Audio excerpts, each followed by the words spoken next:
is the XR Motion Podcast with your hosts, Michael Steinberg and Andrew Hogue. Yeah. All right. Welcome to the XR Motion Show, where we go over everything AR, VR, motion graphics, 3D, NFTs, metaverse. Yeah, you name it, we go over it. Today is going to be a very exciting episode, a little bit of a different route, and I am all about it. But before we jump into that and introduce our guest, Andrew, how is it going, bud? It is going, man. I am very excited to have a fellow camp mographer on the podcast today. So definitely excited to dig a little deeper on the conversations we started back at camp and hear a little bit more about what Tim and Pennant Video have going on. Yeah, that is right. And with that being the introduction, Tim, how's it going, man? Man, I'm great. I'm psyched to see you guys. Psyched to be here. As you said, keep the convo going. So yeah, let's kick it off. All right. Well, I am amped. And I just want to say again, I am so excited for today's conversation. A little bit of a different route. I know at Pennant, you guys are kind of doing a lot more video focused versus what we're normally having conversations about. And I'm really excited because some of the work you guys are doing is just absolutely incredible. And I'm actually, just because you know more than what I do on what you do, can you just give us a little bit of an introduction on who you are and what you guys are all about? Yeah, man, happy to. Yep. So I'm Tim Bradley, co-founder of Pennant Video, executive producer in the day-to-day, right? But yeah, our focus is the middle of the funnel, which you guys are probably like, what does that really mean, right? So at the end of the day, it's really that marketing content that supports product marketing managers, customer advocacy marketers, heads of brands, CMOs, right? We work a lot in B2B, so business to business types of tech, right? So climate tech, cybersecurity, a little bit of fintech, right? That's your old world, Andrew. And and actually Mikey's also right. technically on the right. fintech So you side. guys get it, right? And yeah, we take a real, blended approach to that storytelling with, as you said, that live action video, lots of motion design too. Often it's a hybrid of both, especially when we're talking about brands that are, really like data heavy or, have that sort of ethereal thing that's like network and telecommunications and things you can't see, right? So how do you apply motion design and branding to make that really pop and at the end of the day help audiences like make a decision, buying decisions, right? So that's where we sit. I love that. So I wanted to ask, what was your primary goal and focus and reasoning for starting Pennant in the first place? Yeah, I'll try to keep it short because you're striving for shorter episodes, right? So the long and the short, I guess, is that I was at an agency for 12 years. When I started there, this was like 2011, so call it 3 years into like even YouTube being a thing, right? So like video was very much like, oh, this is, advertising. We don't do broadcast advertising, or brands would just be like, oh, shiny object. Like, let's create this thing. But, there wasn't really this sense of like structure and strategy and impact, and definitely not necessarily like putting the audience's best intentions in mind. Right. But yeah, I signed on as the first creative hire. I was video production specialist inside of a public relations company. So it was a lot of, sort of, left side of the brain, right side of the brain types of approaches to things. But at the end of the day, I was very, there's a lot of autonomy in building my team and in the structure and how we approached video and video content as like a whole sort of division of the business. Right. And along the way, really got to build an awesome, incredible team. I actually like really miss all of those folks so much in the day to day, but we built this team to, I think at the height was about 25 folks. There was 8 motion designer animators, like 3 or 4 producers. We did podcasts, we did live. We had 4 editors, director, DP. So kind of the full pull because, and I'm getting to my point, because we were producing content for every type of business and every sort of stage from like startup to like literally like Fortune like 5 and with some of the brands we're working with. also like every industry from healthcare and tech to consumer goods to nonprofit, right? And every type of content that you could conceive, right? From like very low hanging fruit, like recruiting and employer branding to some of my like favorite projects is we were helping, WebEx launch their like hologram program with Magic Leap, which was sick. And then Wow. we also did a projection mapping project at the Aria the Aria hotel in Vegas for one of our clients. And it was like 14,000 by pixels by like 600 or like 6,000 pixels. It was just like this massive, massive space, right? So just really It's, getting to flex that 10 hours creativity. per frame to render. Oh my gosh, it was insane. And of course, crazy deadline, but I'm all in. So anyway, really ran the gamut as far as types of clients, types of industries, the type of content. And it just got to this point where I was like, I'm just not sure what is making an impact here anymore, right? But what I mean by that is like you don't necessarily get to see behind the veil or behind the doors of this brand. Like sure, you get the sort of like quantitative numbers of vanity metrics of likes and comments and stuff, and you go like shrug, maybe this is good. And like yeah, you have a relationship with a lot of these client contacts, and they can tell you like yeah, this helped like win a deal, or this helped like us in our recruiting efforts or whatever, right? So like you pick up a lot of that over a dozen years, right? And at the end of the day, it really just came to this point of like, I'm really looking for focus. I really want to build this entity that is focused in a very deliberate way that helps marketers like really help audiences make a decision, right? It's like there's awareness, there's advertising, you're selling a click at the end of the day. Like that is your one mission. Get attention and sell a click. And then the hard work happens, right? Like it is the battlegrounds, the middle of the funnel to get someone from like general awareness to like making a decision on your behalf or not. And that's like not fine, but it's a real alternative, right? So at the end of the day, this focus is really like what we're benchmarked on and built on. And because of that, we've built a system and process around certain types of work, to which then the creative gets to really like flex within the sort of guardrails of the services and like, the tools that we're creating at the end of the day. It was a long-winded answer. Awesome. Did I answer that? No. That was perfect. That's awesome.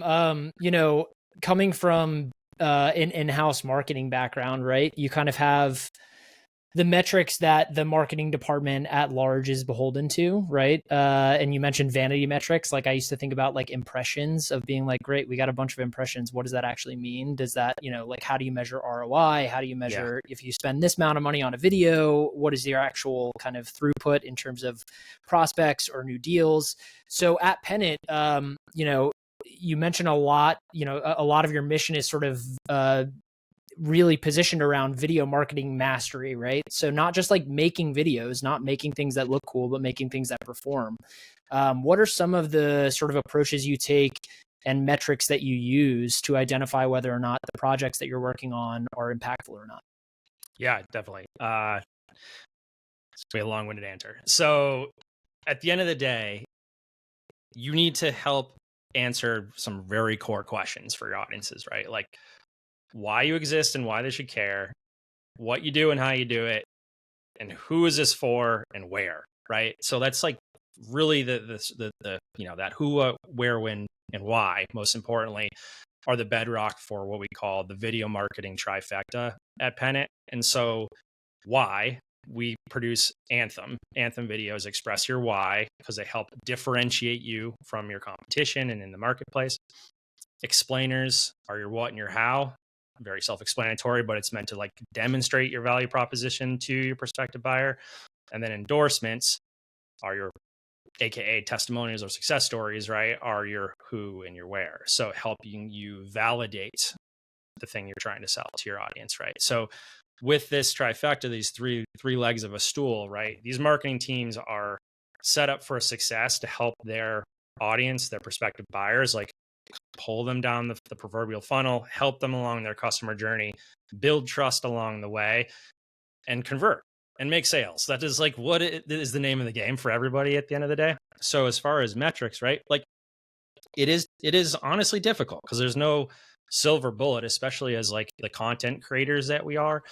But the best thing you can do is provide insights to your marketing peers or your clients as to like the things they should be paying attention to, because we don't have access to their CRM and their Salesforce or whatever, and how they're bringing their customer journey in the entire ecosystem of all the things they do, from email marketing and trade shows and social and et cetera, right? It's like we are content creators. There's only so much we can do. But as that partner, you can at least sort of show them the light and show them the way into like where and how to look for the cues or the sort of signals that this content is performing, right? So yeah, there is everything online, like all of these all the tools and platforms from Meta to Google to Wistia to like all the hosting sites, like they have those analytics. Like marketers should be paying attention to that. If they don't have access to that, they should be requesting it like immediately, right? From like IT, wherever's like holding the logins, right? So they can understand just sort of general performance of like engagement, and like did they follow the whole video from beginning to end, or like where is that fall off, and just start asking questions as to like, why did that fall off there? Like, how could this be improved? What should we have put the call to action earlier? Like what, just help making informed, like sort of full circle input to back to the beginning towards that content creation again. And that's why we really emphasize like working with a production team, a motion design studio closely for a long period of time, and share those insights back and forth. It's like a relationship, right? Like you want to understand like, how can this get better? How can we both succeed together, right? And so it's in the content creation that supports the metrics, that then it should come back full circle, right? But right. Again, that's like the quantitative. The qualitative is like, you need to have that, like the marketing team needs to be in close communication with the sales team. They probably are in most places and spaces, but often there's like a friction there, right? And so it's like, how as a marketer can you advocate for yourself through the sales performance? And a lot of that is like, hey, salesperson, we've armed you with this tool or this set of tools. Like, you have to let us know how they're performing. You have to let us know when you're sharing that on an iPad in a trade show, or you're in a conference situation, like trying to close a deal. Like, did this thing do that for you? Right? Like that, right. It's just a lot of it's in that communication, and then sharing those insights and the perspectives and the results really, on both those sort of cues, qualitative, quantitative, right? To like help the creative drive brand, drive sales and marketing. Right. Absolutely. I'm sure a lot of those conversations are things that help solidify a client to even just working with you in the first place, is these deep, in-depth knowledge on how things should be working, metrics to look for, and just helping guide them in the first place, I'm sure is something where you're just gaining a lot of trust, and they're probably just impressed with all of the knowledge you guys have on the backhand, which is kind of where I was going to ask, kind of taking it almost a step back just for my own curiosity, even though we're moving forward. Those beginning stages of starting a studio, a team, how are you getting clients? What was that kind of journey like? What were maybe some of the big challenges you guys had? Very curious on those beginning stages. Wow. Loaded yeah, question. Very loaded. Broad question as well. No, I love it. Yeah, I mean, it's I think the hardest thing was just like the confidence to just go for it, like it's sort of, I don't know, lame or obvious as that sounds. Like that is like seriously the hardest part, is that like mental commitment to yourself, to your finances, to your family, to your career. It's like, but at the end of the day, it's like life is really is super short, guys. So it's just like, it was one of those, like, if I don't do this, I'm going to regret it more than if I do and it doesn't work. Cause at least like that'll get, even if it doesn't work, it'll get me to that next place that you're sort of like supposed to be in life in that way. You know what I mean? Versus like sitting still. And if you know anything about me, I don't like to sit still. So that was like the biggest thing, was just that, the kind of classic leap of faith. But from there was like that confidence of, I've done this. I built a team, it wasn't by myself, but I built a team from me to 25, and we had a very successful book of business, like lots of repeat clients and relationships, ranging from like 8 years to one of them were there for like 10 years with them, you know, in lockstep. Wow. And so it's just like the confidence to know that those relationships still exist and you can form them and forge them again. The bad analogy I've been using is like you summit this sort of this peak. It could be like a false peak, but like some semblance of like a vista for yourself, and you look around and you're like, and for me it's like, oh, you know, I'm doing all the business development, I'm doing all the marketing on behalf of this group, or like leading it, I should say leading it, right? Leading this team, leading the creative on a lot of these like higher brow pieces of content or campaigns, right? Holding all the client relationships. And it's like, man, I'm doing this for somebody else's passive income. You know what I mean? And it was just kind of like that system check, like, man, so combining all that, and I'm at this proverbial vista, is like, I'm just going down to the bottom again. Like it's fine. It's not forever. And I know the route, like I know the path to get back to where I aspire to be. Like I can envision it because I lived it. Half the time that you're starting your own business, it's like, you don't know what to expect because or not half the time. A lot of the trip up when you're starting your own business, you have vision for maybe like a handful of months or like a year or whatever. But it's like that line of sight to like long term is difficult because you've never done it and it's new. And it's just like, because of that, you're sort of glazed or fogged over by your lack of experience in this way. Yeah. I have the benefit of having that experience. Now I just have to like trust that and trust the path that I took in the past, or like maybe I need to spur out this way or take this route a little bit faster, or be like slower in this moment, and just like take time to assure sustainability in things as far as the business is concerned, you know, build for the now as well as the future. All mixed metaphors aside, I think it's like that confidence to just do it. And then the confidence that, like in my case, I have done it. I just need to like do it again. Yeah. More efficiently, you know? Yeah, for sure. This is actually perfect because I wanted to ask, just at Pennant right now, you know, I mean, I think so much of what you're talking about is, you know, in a world where there are more people making video and motion design and 3D, and, you know, we have access to tools and knowledge in a way that we haven't had before. And so I think most people are looking for what is the differentiating factor. And I think one thing we've encountered a lot on the podcast, regardless of what your medium is, I think a lot of it comes down to, you know, understanding the goals of your client and working beyond just like, I'm going to make something that looks cool. You know, of course, we all want to make the sexiest, sleekest looking promos. Table stakes. Yeah, exactly. Right. But there's something to be said for being able to say, I am partnering with you and I am your partner, and I'm an extension of your marketing department or your PR department or whatever, you know, department you're working closely with. So to that end, you know, just in your first 18 months of Pennant, you know, how much of the work that you're doing is recurring work versus net new? Like, are you kind of on the land and expand, you know, get in, position yourself as a partner and grow that relationship over the course of years versus sort of the, you know, the rough and tumble, like, let me get as many, you know, quick projects as I can. You know, what does that look like for you? Yeah. And it was in phases, right? So like when I left my old agency, I'd been there for so long, and I was, you know, I'm not like tooting my own horn here, but I was the guy. Like I was like the face of this division, and I took that like super, super seriously. And so when I left, I was really, really concerned that if I didn't make that like disassociation in a positive way, like rapidly, when I launched Pennant 4 months later, people are gonna be like, what is this? Like, who are you? Like, what are you doing over there, Tim? You know what I mean? So like, I hit the DM super hard on LinkedIn and just like hit everybody I could. Just like, hey, life update. I'm no longer at this agency. It was like such an amazing run. I was so like, I'm so proud of what we've accomplished together. Like, especially if it was like a client situation, right? It's like, but I'm building this agency I've aspired to build for a long time. I'm super excited to show it to you in a few months. In the meantime, I just ask that, like, if you need any video marketing support in this way, like, just keep me in mind, keep us in mind, even if, you know, referral, anything like that would be awesome.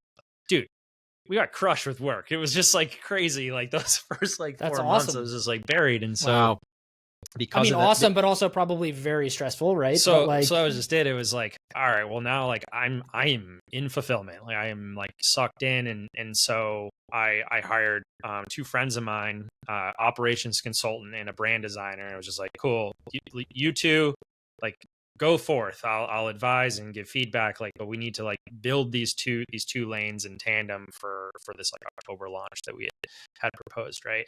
So that was like a very like specific moment in time, and I wanted to emphasize that to answer your point, or to answer your question, is like that was like, let's get any and everything we possibly can to just get some cash in the door, but also like get some reps, get some logos on the website, get some testimonials, just like go hard in the paint, you know what I mean? And so that was a moment in time. And then it was like, great, launch, let's slow down, you know what I mean? Let's like make sure that our mission is super clear, that we're positioned really well in the minds and eyes of our prospective audience, you know, our buyers, right? And so since then it's been as focused as we possibly can, and there's been a lot of like sort of tools, and you know, I work with an executive coach every other week, and just sort of ways to like assure I'm sort of keeping the eyes on the prize, even if we do like little spurs or little side quests every once in a while, but just like stay true to that. So within that is definitely a land and expand, right? Where it's like, so this project that we're in the throes of pre-production on right now, like this will be our 4th product launch for this one brand, wow, right? Which I think is like, that's pretty huge. cool for like 18 months. You know what I mean? How many products have they launched in the last? Wow. Right. Exactly. So I mean, that many. So it's like, we're the team for that, which is amazing. You know what I mean? And do you feel like you like, you know, I've had similar experiences with this. And I think one of the things that I always try to like, you know, pitch when I'm talking to people is, look, the first few projects we do together are probably going to be slower and longer, and feel like maybe you're not, you know, reaching as much as you want to. But, you know, if you're doing it on the front end, being like, we are trying to understand your brand, trying to understand your mission, your, you know, your vision, your state, you know, your mission statement, all that stuff, you know, you do those first few projects and you build out a toolkit of things that you can continually draw from and build on. Like, I mean, that is, I don't know. I found that experience between all those parties goes a super long way. Yeah, right. Exactly. And that's, you know, you were saying earlier about quantitative versus qualitative. I feel like that is one of those things that no matter how many good metrics we might have, views, likes, subscribers, impressions, there is still sort of this intangible thing of, you know, of trust, of someone who understands that, hey, I can hit Tim and Pennant up because they understand what our long-term vision is, not just what our immediate term, you know, product launch vision is. So that's really great to hear. You said something earlier too that sort of struck me, is like, you're, you know, as the partner we all aspire to be to the brands, right? Is like you want to understand their goals. Definitely true. You also want to understand their audiences, like their goals, probably more importantly. Like I say a lot that like one of the quickest paths to making a CEO happy is by making their audience happy. You know what I mean? Because it just is like, that is the feed. Right. But Positive the other feedback thing loop. that I've learned and like I emphasize a lot is like the people, like the literal people that you're talking to, like they have goals. They have pain that they're trying to like overcome. Like they're trying to ladder up to the next thing themselves. You know what I mean? So if you can be compassionate to that and empathize to like the whole thing, you're gonna do well in this career, right? Because it's like you're coming from a place of like understanding of the great picture, like you described, as well as like the minute, like, oh man, how do I help you overcome this thing? And that's like honestly a lot of the conversations you can't do it on the first pass. To your point, it's like product over project. You start to like, if you're paying attention as you should be, you start to glean through the emails, through the conversations you're on, through their LinkedIn profile, like through all of the things, sort of like where they are in this moment. And then I have this little trick that one of my business partners actually taught me. It was like starting a meeting when you're not sure your own sort of tact or approach to the meeting just yet, especially if it's someone you've like a client you've done several projects over with. is ask them their number. Like what is your number today based on your mood? Like, are you a 1, like this is the worst day of my life, to like 10, this is the best day of my life? Like, where do Wow. you sit? I Because love often that. people will like tell you that, like what their number is, and that helps you couch like, all right, like I was going to be kind of firm in this way, but maybe I should like ease into this, or like be more helpful than like, hey client, you're being a Right. bottleneck. You know what I And, mean? and, So and like, I mean, I think those questions too are like, so often I hear from people like there's a measure of uncertainty in every project, right? Like, you get brought into something that what your end result might be, right? A product launch video, a 30-second teaser, a mission video. But like, you don't know all of the steps, that take you there. And you don't know where you're starting at. And sometimes it might be as simple as asking the question of like, how are you feeling today? Like, totally. Yeah. are you calling me in a rush? Are you calling me in something that we need to have done in a month? Are you calling me like, well, hey, this is something that's on like our Q4 budget and it's Q2. I mean, those are very different conversations and sort of open you up to, I just think that like, again, so many creatives we talk to, those are the things they struggle with, right? Like, Oh, man, yeah. you don't know how to position yourself because you don't know exactly where your client is at. But, to your point, something as simple as asking the question, it can kind of get you off on the right foot in a way that, it's a lot simpler than you might think. Well said. And to add an and to that, it's like we are creating for people who are selling to people most of the time, right? Or like for people's eyeballs, right? So it's like there's a human being at the beginning and throughout and at the end. So just like keeping that in mind is like half the battle, right? 'Cause especially when you're like dug into, pixels and keyframes and story beats and music and just like any semblance of the creative process, which is amazing. But like, man, just take that quick step back and that'll set you up for the next one. It's sort of like, Right. do it right now. You'll get more down the line. It's almost like leading with that question is in a lot of instances, I feel like can set you up to fail, right? Because you're thinking about the wrong things. Like you're thinking about it from the approach that you're taking. But, if you can just sort of shoe in to where they're at, it ends up being a much better end result. So one of the things that really helped when launching Pennant was that sort of, that focus, right? Like, cool, we're creating these types of assets, these tools for these reasons, for these audiences in their journey in this way, for this like small birth of or gamut of industries, right? But there are the people involved in all of those things. So like those ideal customer profiles that we identified was like, it was hard, but it's been the most like helpful thing, like in the way we position and do business development and outreach. And then when we have those connections with, and I'll get to who they are, those ICPs, we have at a minimum, a pretty clear sense of where they're coming from, why they do what they do, the general pain points they have. So we're starting from, like first base versus home plate. You know what I mean? I'm looking at your Yankees hat over there, Mikey. So that's like been the biggest thing, is that the focus on the work, sure, but also the focus on the people that we're supporting, huge, right? So our ICPs, this is a stupid question. Does your audience like sort of know what an ICP is? I would say break it down, dude. All right, break it down. So yeah, an ideal customer profile is effectively like a persona of that perfect client, right? So give him, her, they a name, describe like where they live, what they're like, where they went to school, like what they went to school for, like how many kids do they have, how many, do they have a dog or a cat, like are they taco or burrito people, just sort of like get a really clear, as clear a sense as you possibly can on this persona, this ideal customer profile. And that is like the center of your dartboard, right? Like that is the person that I want to talk to. And then of course there's the rings outside of that. There was like slight deviations, et cetera, right? To any of those things like geography, industry, et cetera, right?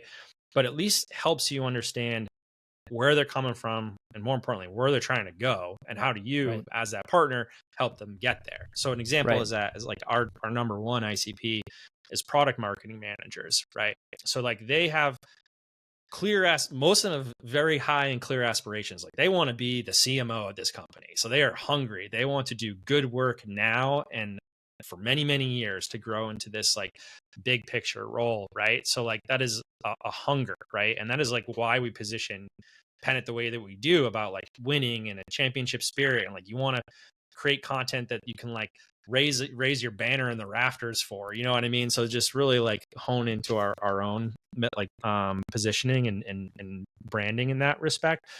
But they also have like a lot of pain, because they are responsible for marketing this specific product that they probably didn't have like much to do with the building of the thing. And like, you know, like are these features like really that interesting when the engineers are saying it is, right? And so just sort of the general struggle to like any of these type of products, physical or not, right?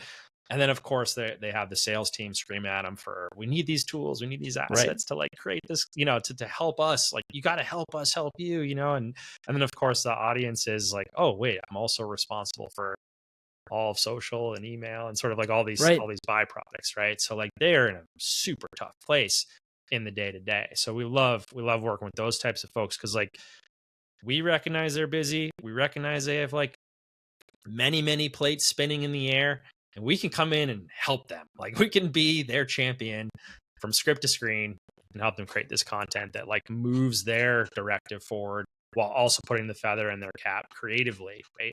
I think that's not to ramble too much more here, but I think like one of the other things like we as creatives take for granted, and I kind of reminded myself of this the other day, is that like we get to do this stuff every day and it is so dope. It is the best, right? You guys are shaking your heads like, hell yeah. And so the challenge is like, I think we forget that sometimes. We're just like, yeah, this is just how the world works. We get to create stuff from nothing, and it's amazing. And like, obviously most people don't get to do that. And especially these folks in a marketing role, like they are like under the like serious, like, you know, magnifying glass of like numbers and, you know, reports and data and reach and impact and all this stuff. It's like, man, you guys have it rough, you know? And so when they get to do a creative project with the likes of us, they're like, guys, this was the best thing I've done all year. You know what I mean? I think we take that for granted, and sometimes we don't even ask, right? And I think that's kind of shame on us. Like we should be asking, like, was this fun, client? Like, did you enjoy this? You know? And I think when they recognize that it was, dude, that helps when they want to come back around, you know? Well, and everything you just said too is like you're identifying your ICP as a studio, but you're also taking a second to be like, well, my ICP at a studio has a different ICP than we do, you know, as Pennant, right? Like they're gaming towards different things. You know, there is an overlap there, but if you can hit that Venn diagram, it's like a sweet spot. Yeah. And again, just for us is like with those anthems, explainers, and endorsements, it's like that head of marketing, CMO type of figure that's very brand forward. That's what an anthem is for, right? Sure. Explainers, like every product marketing manager needs some semblance of tools that help demonstrate what the hell it is that they're trying to hawk. You know what I mean? So it's like, it's very critical. And then of course the customer marketing managers telling customer stories. That is what they do. They're advocates on behalf of their business's customers. So those are our ICPs, like right there, align with the video marketing trifecta. So it just makes our story super clear, which as you can tell is like, I can riff on this stuff all day because I'm focused in this way, right? So it's awesome. That's amazing. Well, I wanted to ask, just being in the industry for so long, how have you personally seen? You feel old there for a second, but keep going. Well, it's a sign of respect, right? We wouldn't have you on if you just started. So, but how is like, have you seen the demand for video being used as a key marketing tool kind of evolved over the past decade, right? Yeah. Like, so just from your perspective, I mean, obviously we have social media, there was 360 videos, but what's kind of been your experience with that, and how have you kind of maybe even done your research on it and just trying to stay ahead of the curve? Oh man, I can't wait to answer that last part. So as I said, like when I started in this field, like this was, you know, the DSLR, I think it like just become a thing. Like my first camera was the Panasonic. It was either HVX or HPX with like the big media. HVX 100. Yeah, exactly. So yeah, dude, I got hell like yeah, 200 Classic. afterwards. And so, yeah, man. So it was like, got out of college, moved to Lake Tahoe. That's where I met Marky C from, Camp Mograph. And it was like, opened that first credit card, and it's like, I'm gonna make snowboard videos, guys. This is gonna be my thing. And so it was like, MacBook Break the Pro, fame. the Panasonic, off to the races, debt for the next 10 years because of it, but it was like the best because you were shooting, you were collaborating, you were like in the elements, you're just doing the thing, you know what I mean? So I was like, I kind of describe it now as like college phase 2, because it was like 4 years there as well, just sort of immersed, right? But yeah, when I moved back and got the agency job, so like that corporate job, right? It was like, I was just kind of shocked. I'm like, what do you mean you guys just don't make videos like all the time? Because it was just like so inherent to what we what we're all about. And so it was just sort of translating a lot of that ambition and recognizing that, like, B2B especially, like people kind of, early career folks especially are like turned off or just like snooze, like it's not for me. And like, dude, that's totally fine. But also it's a cool challenge, and people are very, very appreciative on the other side, right? Like those engineers, those are the people that came from engineering that are now in marketing roles or whatever. They're like, they don't know how any of this works. And so there's kind of like this magic that still exists when we get to create, right? So yeah. So anyway, this was like, infancy of YouTube. So like marketing videos just really wasn't a thing, you know what I mean? And then through the establishment of, the brands dipping into social media, especially like Facebook, I would say is like one of the main proponents. And then we used to work with mommy bloggers a lot and like create videos with them for CVS. And I say this because like they were like the first influencers in my mind's eye. And now of course like everything is influenced for sure. You know what I mean? So it's just like iPhone changed the game too, just the ability to shoot everything. And then of course like everything Adobe suite, right? Like I dabbled in, what was Apple's first product? Was it just Motion?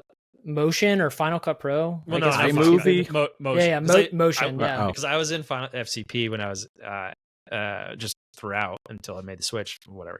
Of course, yeah. I mean, it was like at some point, Adobe Premiere Pro just like took over Final Cut, but for the longest time, Final Cut was like they went to X, and I was like, right, good. But I just remember very distinctly, I'm like, man, I need to learn more motion design for many reasons, mostly just out of intrigue. But it was like, all right, I should either do Apple Motion or After Effects, because it was like the first product, right? And I was like, I'm in everything like Final Cut. I should just live over here. And it's like probably the single biggest regret of my life is like not just learning After Effects now, because it's like I know enough to be dangerous, but everybody, like my head of motion specifically is like, that guy's a freaking wizard, I'm just like so impressed by everything that can be done. So that's the best part, is that like I come from this. I'm not really answering your question, Mike, I'm realizing, but I'm like, no, you're good.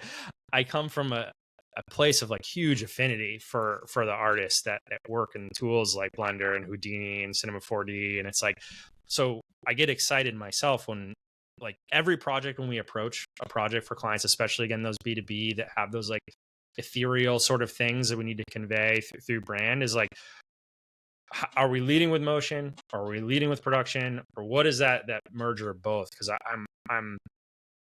I believe very strongly that like as much content as possible, and especially these like heavy hitter, mid funnel marketing videos, should be human forward as much as possible. So I always am like, we should be deploying as much production as makes sense, because we want that human element.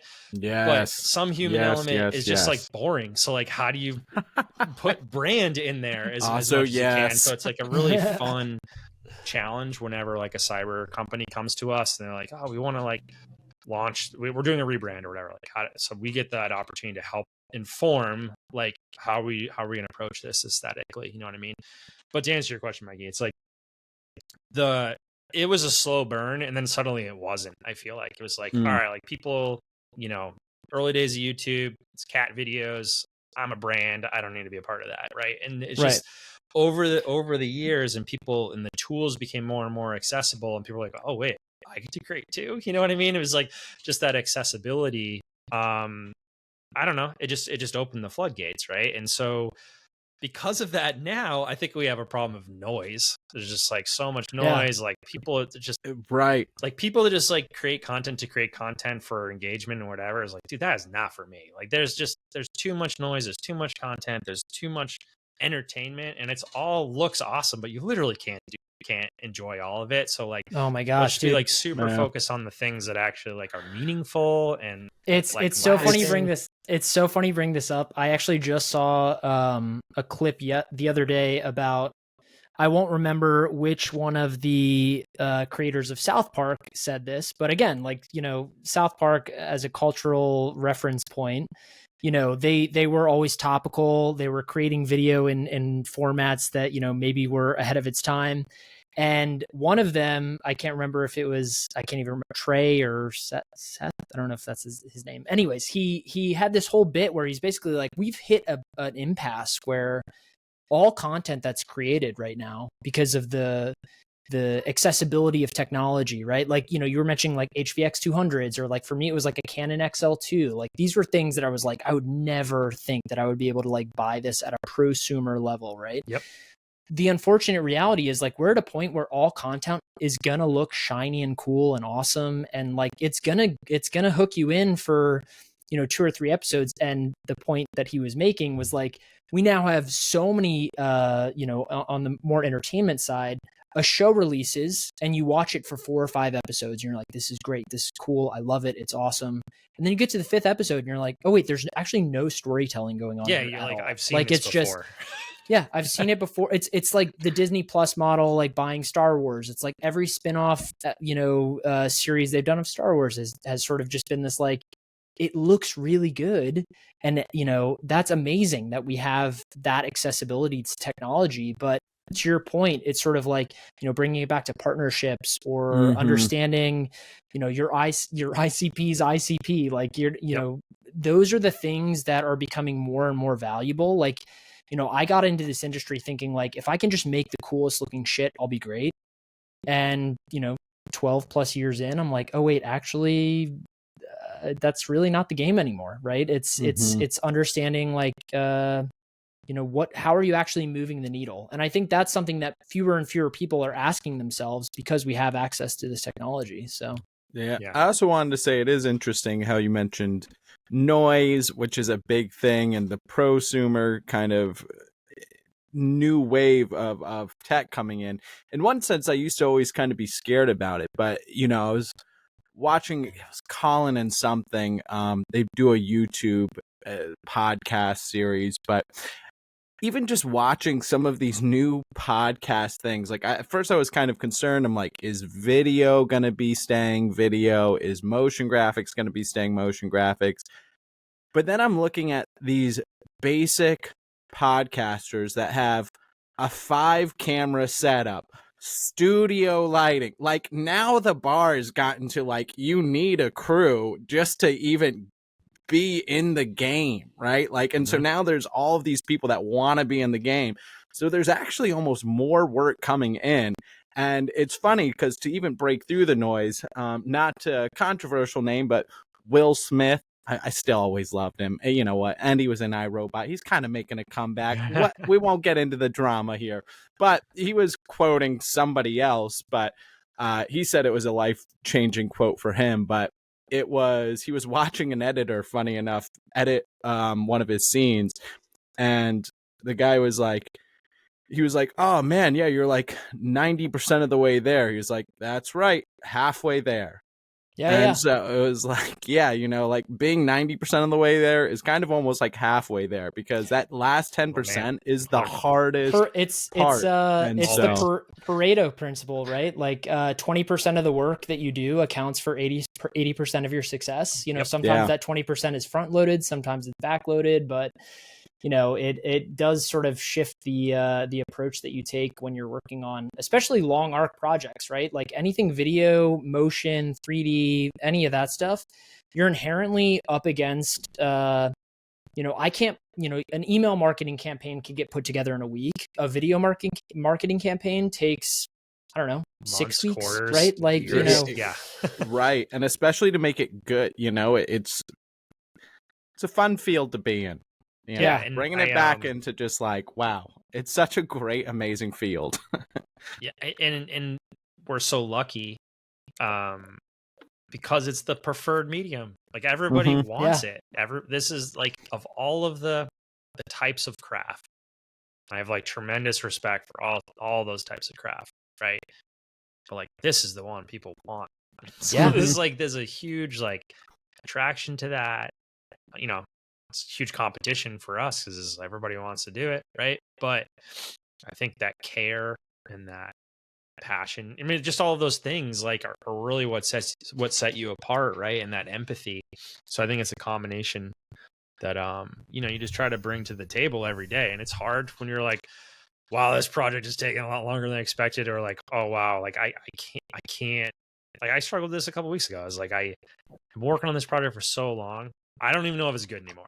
You know what I mean? Like, we've all been there, right? And it's like, for sure. Yeah. But you got to have that collaborator, that confidant, to like to make sure you're not like about to step off your own ledge, right? And so it's all awesome, and it's the best part too, especially in video marketing and creating for brands, is like most of the work is real short form, right? Like a couple minutes, like no big deal.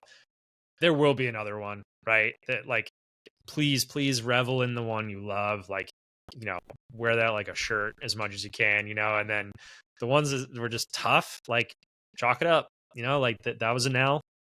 We're going to figure it out for the next one, guys, It's just that sort of like that confidence and stamina, I guess, in the long run. Well, one, that reminds me of, I've always said that I feel like the Freelancer's Manifesto by School of Motion. Yep. Oh my God, why am I blanking?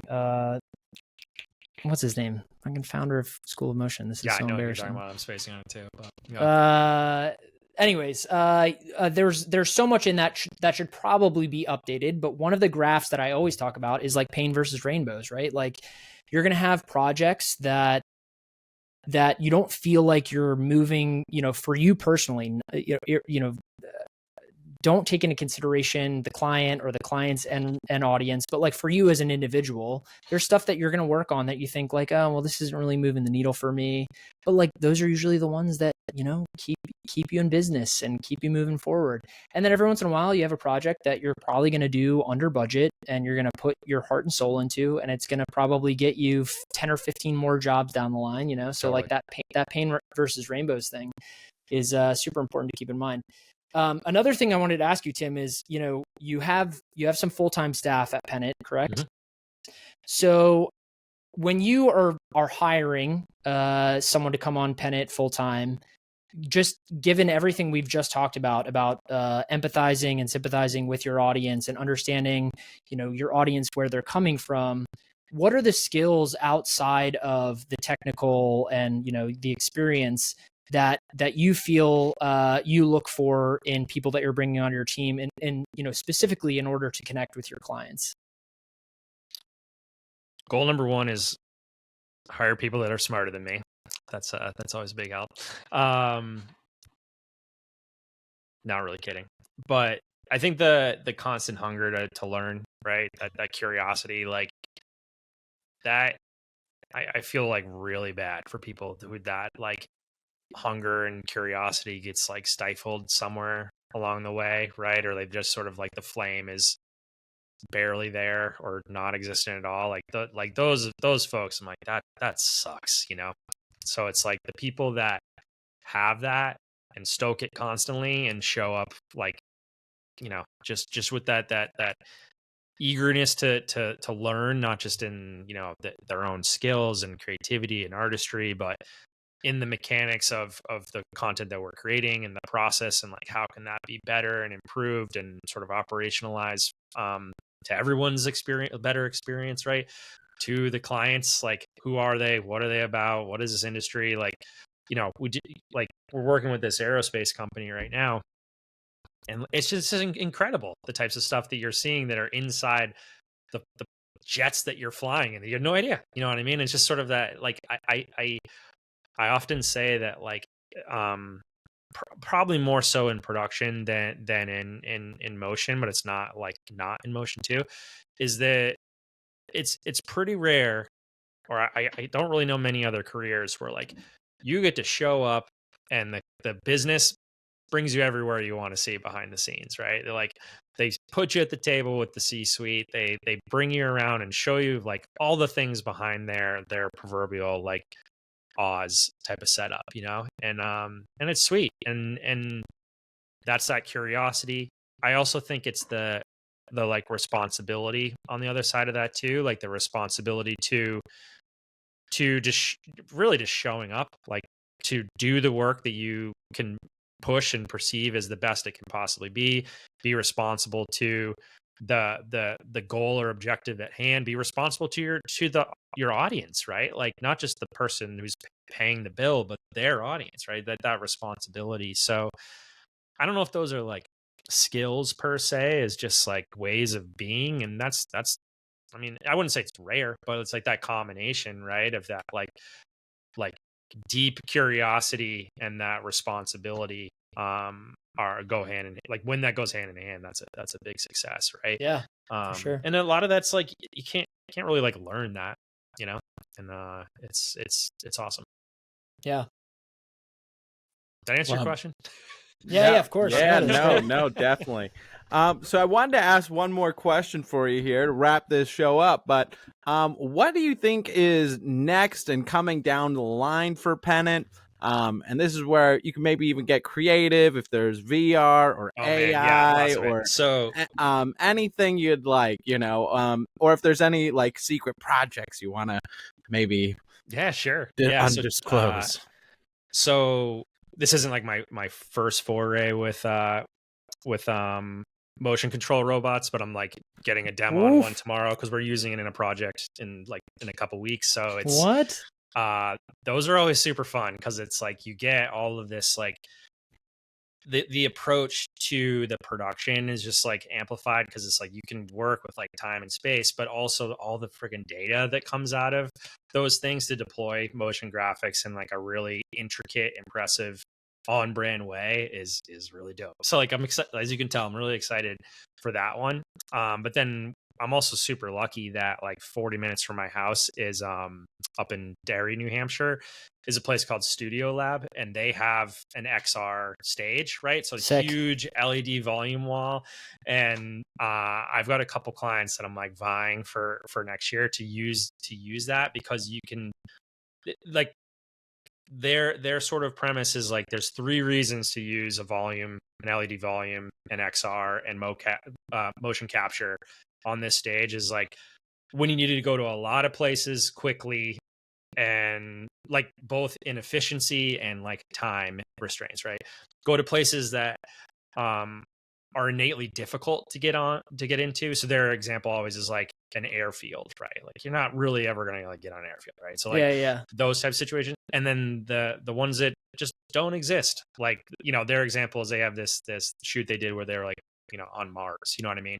But it's like the combination of the physical room with real talent and a real set, combined with the LED volume wall that you can put literally anything on it, from like flat video or pictures, so call it 2D, right, to this 2.5D, right? That's like the Gaussian splat like type of like capture to like give you that sort of like sense of depth in a 2.5D, or the classic like take a picture and like, you know, sort of roto out like the front, foreground, the middle, and the back, midground, and like put the back and video. And so like as the camera is moving with the XR is like, you're getting some parallax. It's incredible.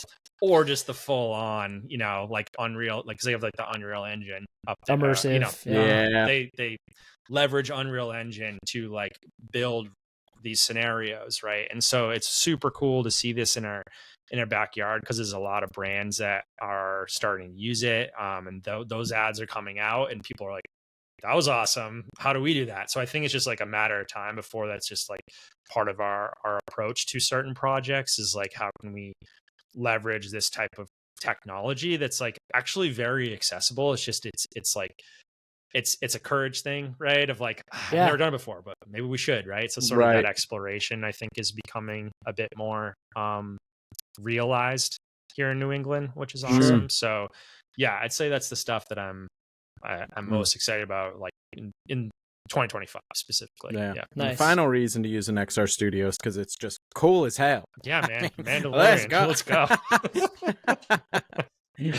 Yeah, for sure. That's fun. That's fun. Well, thank you so much. Well, do you have any closing notes? Maybe where can people find you? Yeah. Anything we should be on the lookout for? Yeah, for sure. So Pennant, we're at pennant.video or pennantvideo.com. You can reach me on email, tim@pennantvideo.com. Instagram and LinkedIn, pennant.video. Pretty straightforward. And nice. Yeah, we've got a couple cool tools, different playbooks and things to help, of course, our clients. But I would love for your audience to check them out too, because I think it just really helps your creatives understand sort of where these marketers are coming from. So I can send you guys a link to that. It's not like gated or anything. Yeah, for sure. We'll link it all in the show notes. Sweet. Sounds great. But yeah, Tim, thanks so much for taking the time to jump on with us. Really interesting conversation. I had a blast. This was super fun. Thank you guys. It was amazing.